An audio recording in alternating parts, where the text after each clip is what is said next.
Welcome to Better Relationships, Better Life, a podcast where you'll gain insights from relationship experts and entrepreneurial couples who have moved through conflict and into a better life. Crack the clarity code and create deeper connections beyond the messiness of relationships. Here's your host, Judy K Herman. As we get started in today's episode, you'll want to know your next steps. Especially after hearing what Dr. Stan Tatkin shares with us, you can take the Relationship Stress Quiz directly from my website, judycounselor.com. For now, let's tune into this lighthearted conversation packed with core principles that are absolutely necessary for your survival and how to thrive in secure, functioning relationships. This is part one of a two-part series, Simple Ideas that will save your marriage and your life. Let's listen in with Dr. Stan Tatkin. Welcome to Better Relationships, Better Life. I am your host, Judy K Herman, and I am so privileged to have an expert and an influencer in our field of mental health and relationships. I am so very honored to have Dr. Stan Tatkin with us today. He is a teacher, a clinician, researcher, and the developer of psychobiological approach to couples therapy. And for short, it's PACT, P-A-C-T. So beloved by colleagues and clients alike, Stan is an expert on human behavior and couples relationships. He speaks and teaches around the world on secure functioning relationships, how to understand them, how to create them, and support them. And Stan has written dozens of academic articles and 6 best-selling books that are now translated into Spanish, Chinese, Turkish, and Romanian. So first of all, Dr. Stan, thank you so much. I want to tell you, I'm so honored to be in your presence because my first exposure to you, I was one of the 1.7 million people watching your TED Talk, whenever that was, I can't remember, but that was my first exposure. I've read a couple of your books. There's something that has really stuck with me. I've got to let you know up front. When I do couples counseling, and I'm also an Imago trained certified therapist as well, and couples are apart, you know, they're face to face, but it's what you said that stuck with me that I use a lot in counseling, and that's the eye to eye, face to face, skin to skin. So I thank you for coming on, and I would like for you to just give folks a real taste of what the therapy is that you do, that, the psychobiological approach to couples therapy. Because most of the folks that are listening are entrepreneurial couples, and they may not have a clue about what kind of therapy this is. Well, under the hood, there's a lot of science. So psychobiology is the study of human development, the brain and the body. And so it starts with studying infants and also studying pregnancy, starting before that, and then brain development throughout the lifespan. We also focus on attachment, which is basically looking at safety and security, a subjective sense of safety and security from infancy throughout the lifespan. Also looking at arousal systems, people getting excited, not getting excited, overexcited, and so on. But that's under the hood. The actual work is a little bit like jazz. Jazz dancing, right? A little bit like jazz. Space between, right? Exactly. Uh-huh. It's a lot of workshopping. It's a lot of, couple training. It's putting into action. The couple interacting under moments of stress. The PACT therapist puts them under stress because under stress is when we have a hard time remaining collaborative and cooperative with another person. And we focus on secure functioning, which is basically 2 people, in this case, 2 people in a free union coming together based on shared purpose, shared vision, conditions, terms. It's a deal or no deal. Not based in love. It's not based on feelings. It's not based on on attraction. It's based on what are we going to do for each other and what are we never going to do. Wow. So I'm sorry, I just got to hold this because you really expose so much of our humanity and biology, and then all the neuroscience pieces of it. And we think we're intelligent beings, but we are like drawn subconsciously. So anyway, I think it's a really unique approach. And yes, collaborate or elaborate more here about for someone that's never been to therapy, or maybe they've gone to different kinds of therapy and it just didn't work for them. So this is a union, an alliance, a team. And in teams, alliances that are interdependent, in other words, they have the same things to lose, the same things to gain. One of them is survival. Together we survive. We thrive. We survive this life. We have each other's backs. We protect each other in public and private. But we also thrive together based on agreement, based on permission to govern each other. And so we're talking about equal power, equal authority, operating in a manner that is fair, just, sensitive, 24/7, collaborative and cooperative, 24/7. Very simple, really hard to do. Yes, I should say, yes, it sounds simple, but yes, that would take, yeah, I mean, there's so many things that are going on in my mind. Okay, so I want to get into this for a moment, but I've got these question marks. I really want to get into also your personal story, Stan, if you don't mind, because I think we all, for me anyway, there's this primal beginning that we all have that brings us to the point where we are and having the passion that we have. And with all the books you've read and, your whole life, it looks like it is dedicated to this. So where did you come from and how did you get to this point? Well, actually, I come from a show business family. I started off as a musical protege, and along with my brother, excuse me. And so I started off as a drummer. Most of my early life was being a professional drummer, and so, but then in my late 20s, I shifted careers, and I went into this career and never looked back. Started off in family systems, then doing group psychotherapy, Gestalt, and then getting very much involved with a man named John Bradshaw. This was many years ago, and being one of the lead therapists at the Bradshaw Center. Then got very strongly into object relations theory through James Masterson, and probably the audience doesn't care about this, but working with personality disorders. And then I got into neurobiology and infant development. And that's kind of where I stuck. I stayed there. I started doing prevention work. I wanted to work with caregivers and infants to see if I could prevent later problems with mental illness.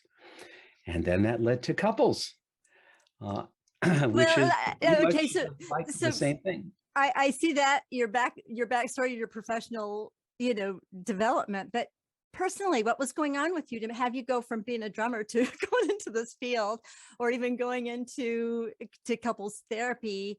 There had to have been some kind of personal journey, yes. I would say, in your own relationships. I'd love to know about that. I'm so curious. As the youngest of three, I spent a lot of time, watching and observing and listening, and sort of like being in my family culture, but also being a step outside.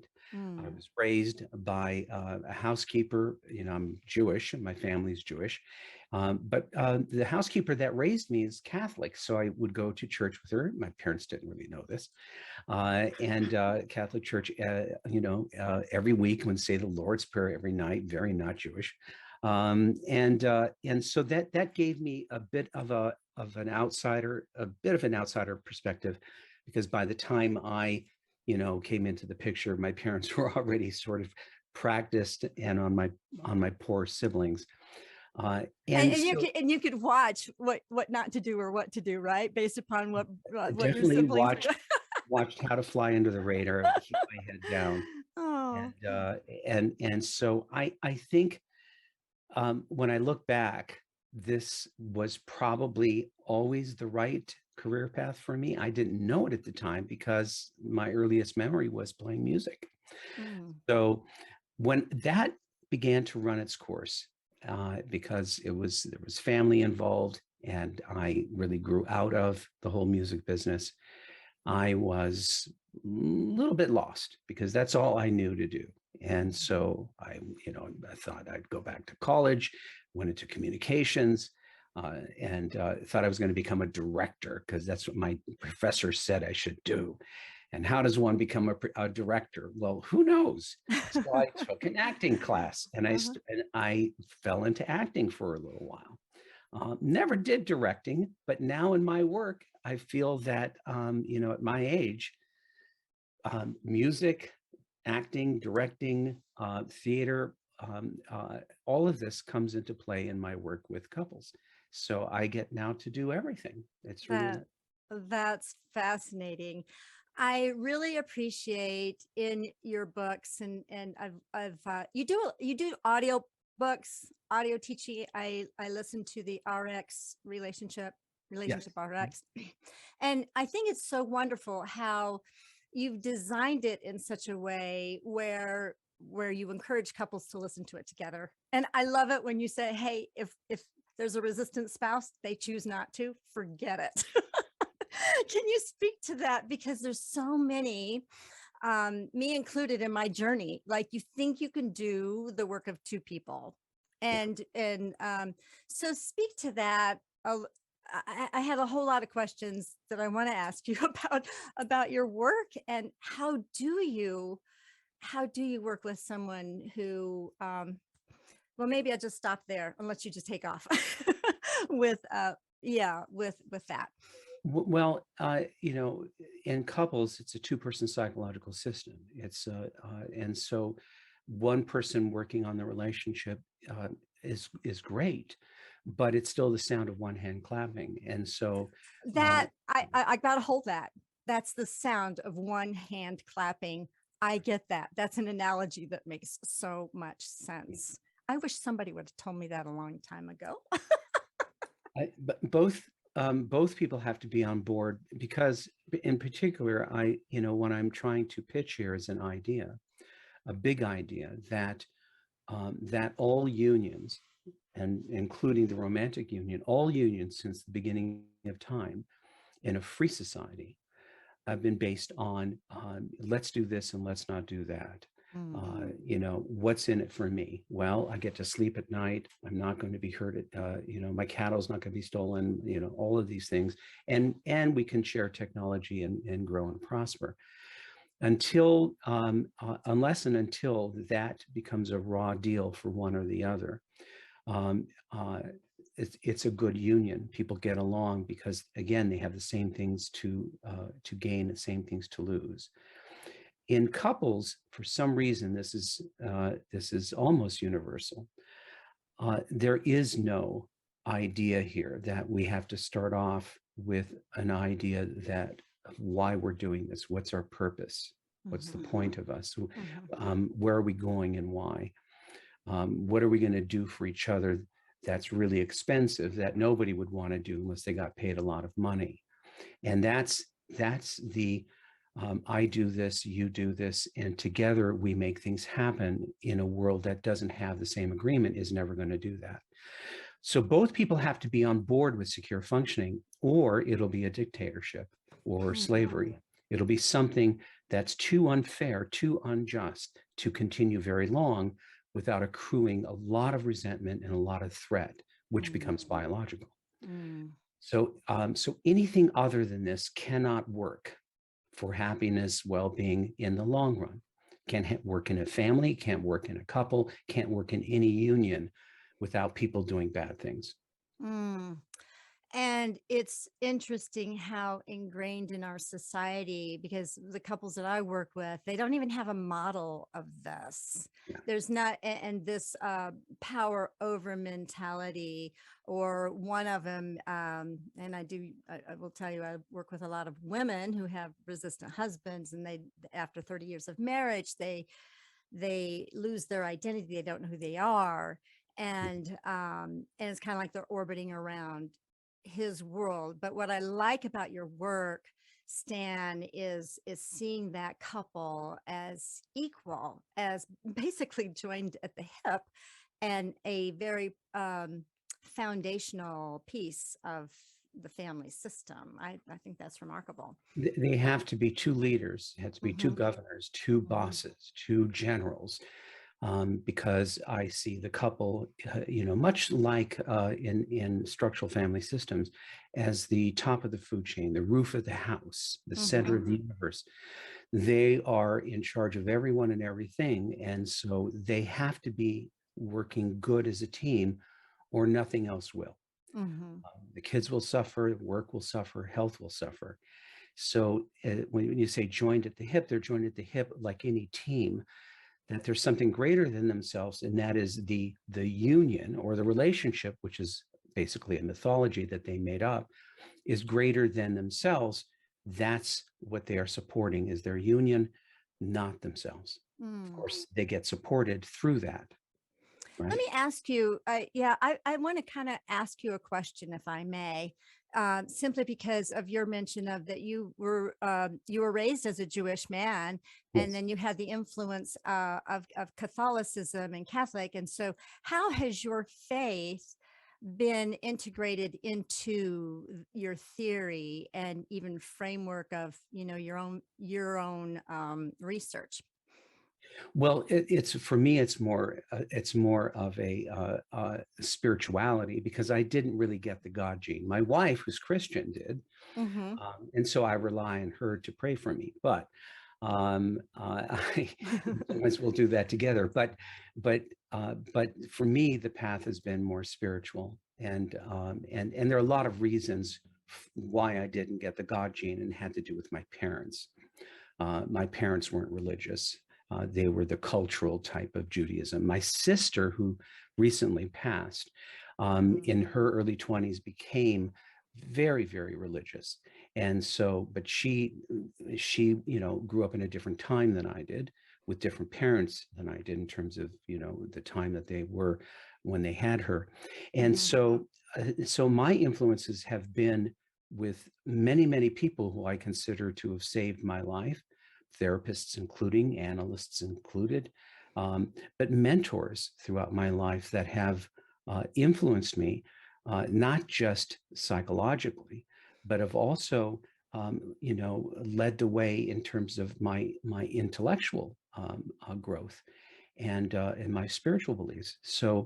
Uh, if anything, I have a lot more Eastern uh, ideas, and even that comes not from so much of a spiritual practice as it does becoming trained in Japanese psychotherapies, and that are somewhat Zen based. And so again, I've had a lot of learning, a lot of teaching, and a lot of teachers that I wouldn't be here. I wouldn't be doing any of this without them. Everything that I've pulled together that is PACT is really derived from original thinkers and source material. Uh, right? I'm an introvert. Yeah, yeah. Well, I did notice that you had gotten some training and getting out of the Western mindset and way of thinking, and also incorporating a certain type of meditation. Because one thing I want to just share with our listeners, I looked at your website to see, some of the videos of you and your wife. There was one that you did, and or more than one, I'm sure, but just I was noticing the twinkle in your eyes, Stan, as you were looking at her as she was speaking, and she was looking at you as when you were speaking, and but you so speak more about. I'm very fascinated because we have, on one end, I'm going to take care of myself, make sure I'm okay. and growing versus your spouse actually studying Mhm. you to know you. So can you share more about that in your and how you do it with your PACT? Mhm.